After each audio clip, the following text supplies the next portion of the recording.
Hello students, कैसे आप सभी। आई होप आप सभी अच्छे होंगे। मैं दिशा स्वागत करती हूँ आपके अपने परिवार फिजिक्स गुरु में, जहाँ हम पढ़ रहे हैं ग्रेजुएशन के लिए फिजिक्स, केमिस्ट्री और मैथ्स। ये क्लास हमारी केमिस्ट्री के लिए और इसमें हमारा 5th सेमेस्टर स्टार्ट हो चुका है। 5th सेमेस्टर में हमारी 2 बुक्स हैं, दो किताबें हैं।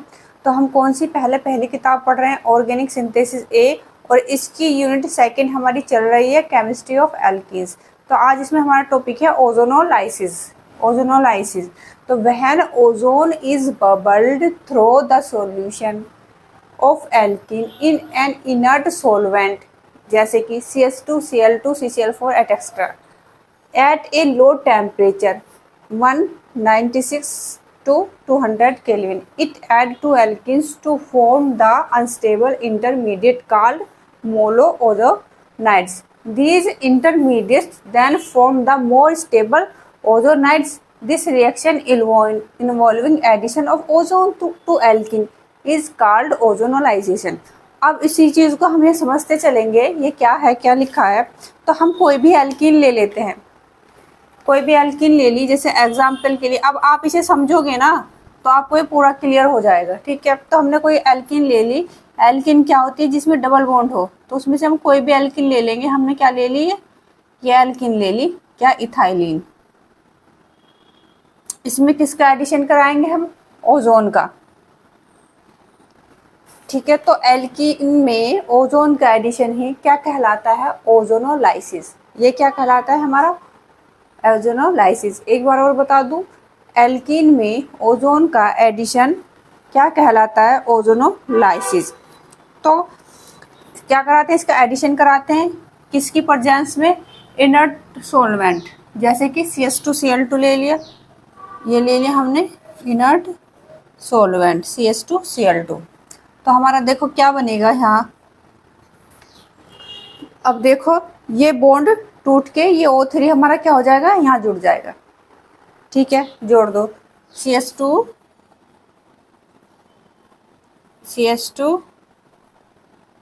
O O O। ये किसकी फॉर्मेशन हो गई? ये इथाइलिन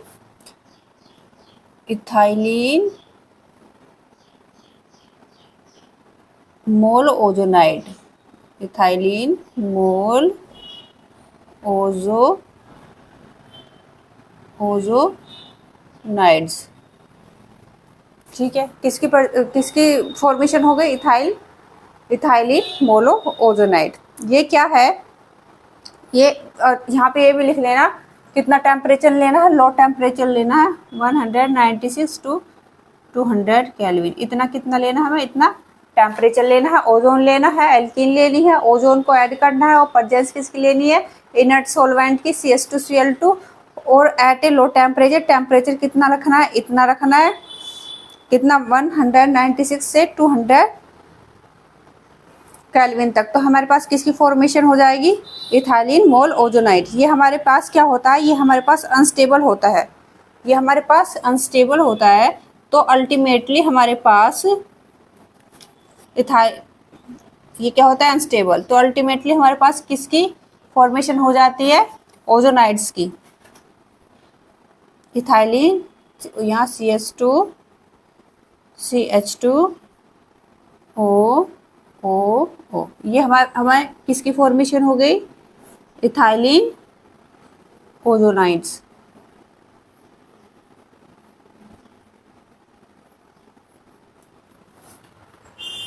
ठीक है। स्क्रीनशॉट ले लो एक बार, ठीक है। अब देखो, जब ये हमारा समझ में आ गया किसको ओजोनोलाइसिस कहते हैं। अब इसके बारे में लिखो। जब ओजोन को बबल्ड करते हैं किसी एल्कीन के सॉल्यूशन के थ्रू, ठीक है। जब ओजोन को बबल्ड करते हैं किसी एल्कीन के सॉल्यूशन के थ्रू, किसमें? इनर्ट सॉल्वेंट में, तो हमारे पास वो एल्कीन में ऐड हो जाती है एट लो टेम्परेचर पर, और अनस्टेबल इंटरमीडिएट की फॉर्मेशन कर देते हैं, जिन्हें हम बोलते हैं मोलो ओजोनाइड्स। अल्टीमेटली जो इंटरमीडिएट फॉर्म होते हैं ये मोर स्टेबल ओजोनाइड्स फॉर्म कर देते हैं, और ये जो रिएक्शन है जिसमें हम ओजोन को ऐड कर रहे हैं, ये जो रिएक्शन है जिसमें हम ओजोन को ऐड कर रहे हैं एल्कीन्स में, इसे हम बोलते हैं ओजोनोलाइसिस।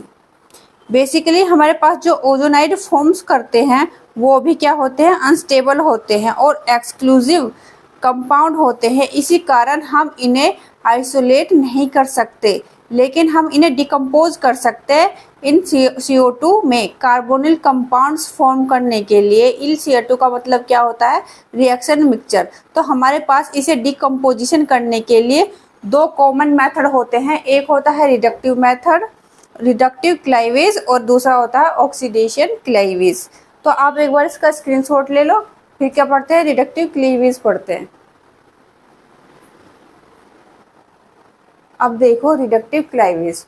तो in this cleavage the ozonides are treated with a reducing agent such as zinc dust and H2O और zinc and aqueous acetic acid और H2OPD to form aldehydes and ketones or a mixture of both depending upon the structure of the alkene। इस क्लाइवेज में जो ozonide हमें form होते हैं, क्या है इसमें, इस क्लाइवेज में जो ओजोनाइड्स हमें फॉर्म होते हैं उनको ट्रीट किया जाता है। किसके साथ हम ट्रीट करते हैं, रिड्यूसिंग एजेंट के साथ, जैसे कि जिंक डस्ट हो गया, H2O, या फिर क्या हो गया हमारा H2 हो गया, पेडालियम हो गया।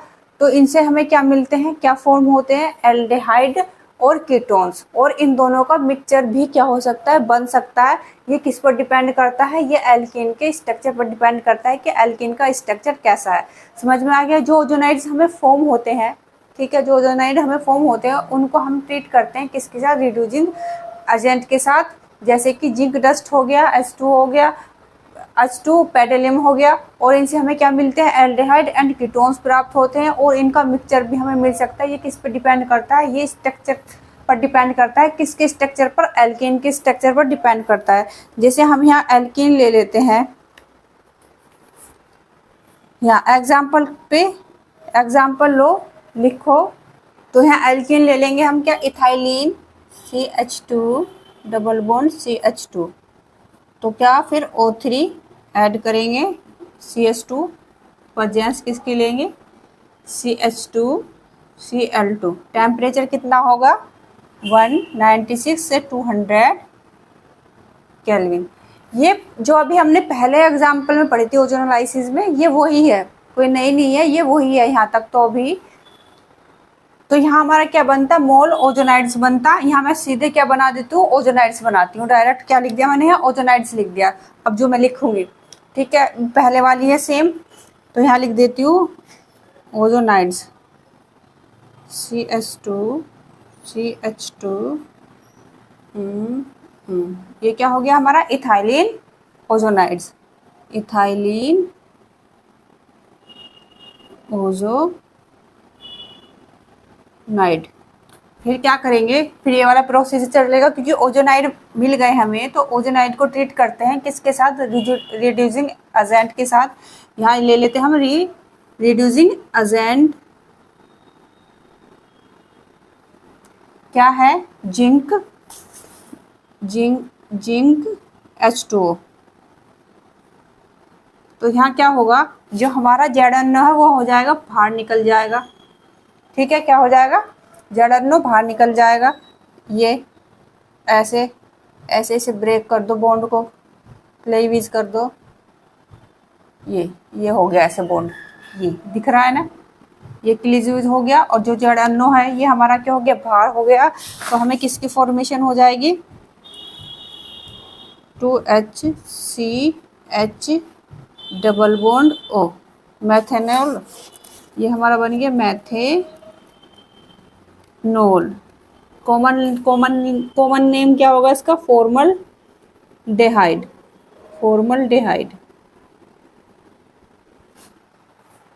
ठीक है, ये हमारे पास है रिडक्टिव क्लीवेज,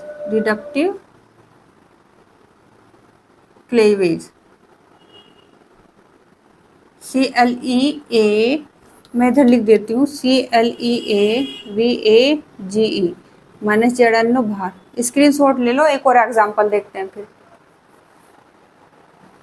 ये एग्जाम्पल नंबर 1, ये क्या था हमारा, इथाइलिन। अब एग्जाम्पल नंबर 2 लिख लेते हैं, propene CH3CH double bond CH2। ये क्या हो गया हमारा, प्रोपीन। सेम ऐसे ही होगी ये भी, O3 ले लिया है, O3 CH2Cl2 की प्रेजेंस, टेम्परेचर 196 टू 200 केल्विन लेना है। यहाँ प्रोपीन ओजोनाइड हमारा मिल जाएगा हमें।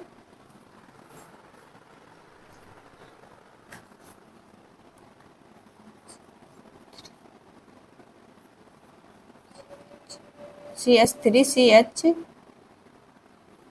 O CH2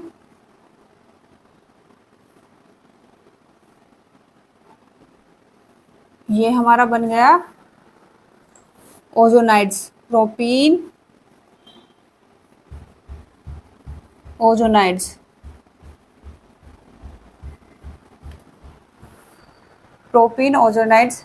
अब देखो, अब क्या करेंगे यहाँ, रिडक्टिव क्लाइविज किसकी प्रेजेंस, क्या लेंगे हम, ट्रीट करेंगे, जिंक H2O ले लिया और माइनस ZnO यहाँ बाहर निकल गया, तो ये बॉन्ड कैसे टूटेंगे, ऐसे, ठीक है। तो ये हमारा बन गया CH3C डबल बॉन्ड OH। यहाँ हो गया हमारा एथेनॉल। क्या है ये हमारा, एथेनॉल। कॉमन नेम क्या हो गया इसका, फॉर्मलडेहाइड। एथेनॉल और कॉमन नेम हो गया हमारा इसका acetaldehyde. Ethanol common name acetaldehyde. अभी दिख नहीं रहा, रुको एक सेकंड, अब दिखेगा, अब ले लो स्क्रीनशॉट, ठीक है।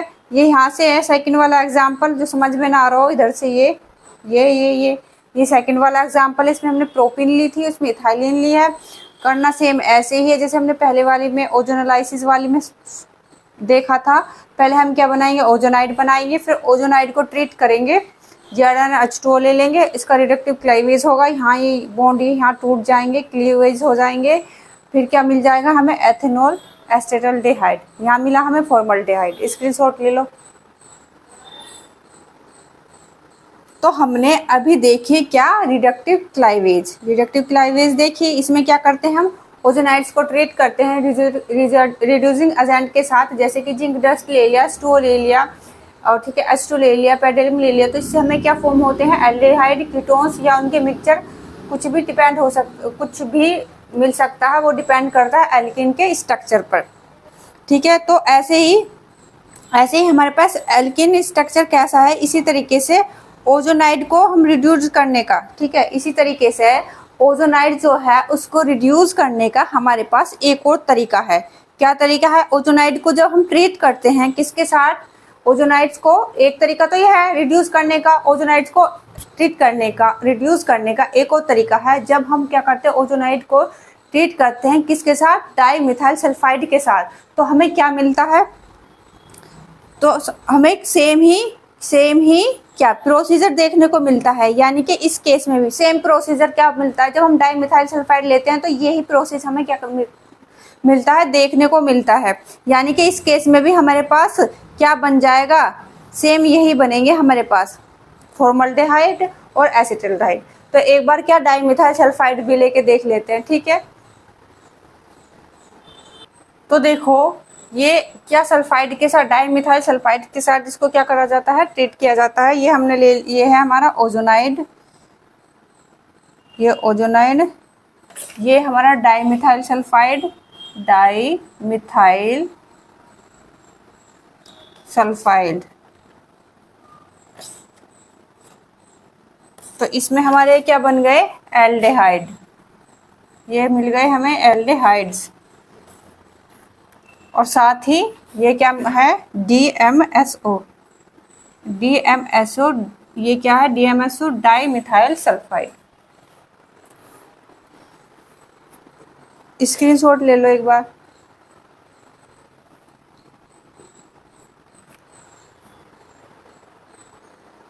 तो उससे आगे नोट्स में हम ये लिखेंगे, 2-4 पॉइंट है ये। This 2 step conversation of an alkene into ozonides followed by its reductive cleavage to yield carbonic compound is called ओजोनाइलाइसिस।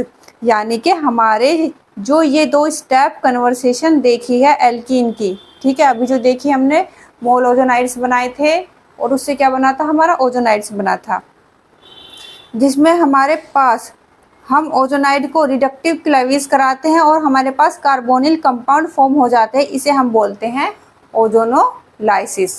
Second, if ozonides are decomposed only with water, the H2O2 produced during the reaction oxidizes the initially formed aldehyde to the corresponding acid।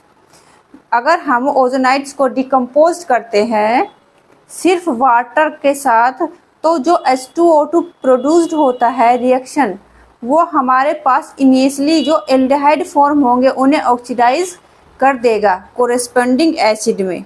यानी कि जो भी aldehyde बनेगा इसे corresponding acid होगा उसमें, इसी को हम बोलते हैं ऑक्सीडेटिव क्लेवेज। ठीक है, मान लो हमारे पास बना एसिटाल्डिहाइड, तो उसका कोरेस्पोंडिंग एसिड क्या होगा, उसका कोरेस्पोंडिंग एसिड होगा एसिटिक एसिड। ठीक है, ये हमारा सेकंड पॉइंट था। थर्ड पॉइंट देखो, ozonolysis is a versatile method for locating the position of a double bond in an unknown alkene. Ozonolysis का हम यूज करते हैं डबल बॉन्ड की पोजीशन को लोकेट करने के लिए किसी अननोन एल्किन में। तो ये वाला पॉइंट हमारा इम्पोर्टेंट है, इसे पूछ लेते हैं 1-2 नंबर में। क्या है, ओजोनोलाइसिस जो है उसका हम यूज करते हैं डबल बॉन्ड पोजीशन को लोकेट करने के लिए किसी अननोन एल्किन में। ठीक है, एक बार स्क्रीनशॉट ले लो, फिर इसकी मैकेनिज्म देख लेते हैं। अब हम देखते हैं मैकेनिज्म को। ठीक है, मैकेनिज्म को, लेकिन इससे पहले हम एनालिसिस करते हैं ओजोन की रेजोनेटिक स्ट्रक्चर को। अब हमारे पास जो ओजोन रेजोनेंस हाइब्रिड स्ट्रक्चर हैं वो देखो, ये किसके हैं, ओजोन के हाइब्रिड स्ट्रक्चर। उनको हम क्या करते हैं, उनको हम इन रेजोनेटिक स्ट्रक्चर की फॉर्म में डिस्क्राइब कर सकते हैं। अब आप देखिए हमारे पास यहाँ पर लोन पेयर विद नेगेटिव है, सिंगल डबल बॉन्ड कॉन्जुगेशन है। तो हमारे पास इलेक्ट्रॉन मूवमेंट कुछ इस तरीके से दिखाई, हमने जो इलेक्ट्रॉन मूवमेंट दिखाई कुछ इस तरीके से दिखाई। यानी कि हमारे पास जो सेकंड रेजोनेंस स्ट्रक्चर है वो इस तरीके से बना, ये देखो इस तरीके से। इसी तरीके से आप एनालिसिस करो थर्ड स्ट्रक्चर और फोर्थ स्ट्रक्चर का। यहाँ पर हमारे पास एक ऑक्सीजन एटम के ऊपर तो पॉजिटिव चार्ज है और एक ऑक्सीजन एटम के पास क्या है, नेगेटिव चार्ज है। तो जो एक ऑक्सीजन तो इसमें क्या हो गया, इलेक्ट्रॉन डिफिशिएंसी है, और एक इलेक्ट्रॉन इसमें क्या है, इलेक्ट्रॉन रिच है। तो जो इलेक्ट्रॉन डिफिशिएंसी ऑक्सीजन है, वो जो इलेक्ट्रॉन डिफिशिएंसी ऑक्सीजन है वो एक्ट करेगा एज एन इलेक्ट्रोफाइल, और जो इलेक्ट्रॉन रिच है वो एक्ट करेगा एज ए न्यूक्लियोफाइल। तो हमें इतनी ही बात यहाँ समझनी थी। क्या समझनी थी, जो इलेक्ट्रॉन डिफिशिएंसी ऑक्सीजन है वो एक्ट करेगा इलेक्ट्रोफाइल की तरह, और जो इलेक्ट्रॉन रिच है वो क्या करेगा, एक्ट करेगा न्यूक्लियोफाइल की तरह। ये बात समझ ली। अब देख लो इसकी मैकेनिज्म किस तरीके से है, ये हमने ले लिया। तो अब देखो इसके पास क्या, यहाँ क्या है पॉजिटिव चार्ज, और यहाँ क्या है इलेक्ट्रॉन है इसके पास। तो ये क्या करेगा, इसको इलेक्ट्रॉन इसको दे देगा। ठीक है, इसको इलेक्ट्रॉन दे देगा। जब इसने इसको इलेक्ट्रॉन दे दिए तो इसके पास क्या होगा, पार्शियल पॉजिटिव होगा, और ये नेगेटिव वाला क्या करेगा, इस पर अटैक कर देगा। ठीक है, इतना समझ में आ गया। क्योंकि ये डबल बॉन्ड है, इसके पास लूजली पाई बॉन्डेड है और इसको इलेक्ट्रॉन की जरूरत है इसे, तो ये इसे इलेक्ट्रॉन दे देगा। जब इसे इलेक्ट्रॉन दे देगा, इस पे भी तो पार्शियल पॉजिटिव होगा, तो इस पे क्या अटैक कर देगा, ये नेगेटिव वाला अटैक कर देगा। तो हमारे पास देखो किसकी फॉर्मेशन हो जाएगी, हमारे पास फॉर्मेशन हो जाएगी मोल ओजोनाइड्स की।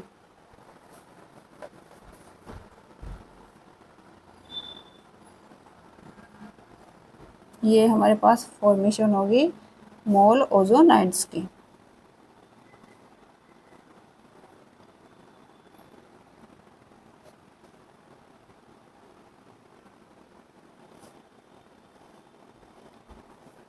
ठीक है, अब ये जो बना है मोल ओजोनाइड्स, ये 2 फ्रेगमेंट्स में क्या हो जाएगा, सेपरेट हो जाएगा। कैसे, वो देखो, ये गया इधर, ये आया इधर, और ये गया इधर। ठीक है, तो देखो अब यहाँ क्या बन जाएगा, C double bond O, C O O, यहाँ नेगेटिव,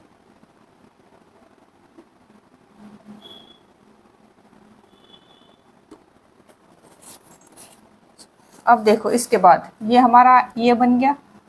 तो इसमें जो है oxygen is more electronegative than carbon. तो ऑक्सीजन पे क्या आ जाएगा, नेगेटिव चार्ज, और कार्बन पे क्या आ जाएगा, यहाँ पॉजिटिव चार्ज। ठीक है, तो ये जाएगा इधर, इलेक्ट्रॉन लेके ये गया इधर, और ये नेगेटिव चार्ज वाला कर देगा यहाँ अटैक। समझिए, ये जाएगा इधर और ये नेगेटिव वाला जाएगा इधर। क्यों, oxygen is more electronegative than the carbon, तो इसीलिए ऑक्सीजन पे नेगेटिव और इस पे पॉजिटिव। तो पॉजिटिव वाले को इलेक्ट्रॉन की जरूरत है, तो ये इलेक्ट्रॉन इसे दे देगा, और ये नेगेटिव वाला क्या करेगा, यहाँ अटैक करेगा। तो हमारे पास देखो किस चीज़ की फॉर्मेशन हो जाएगी,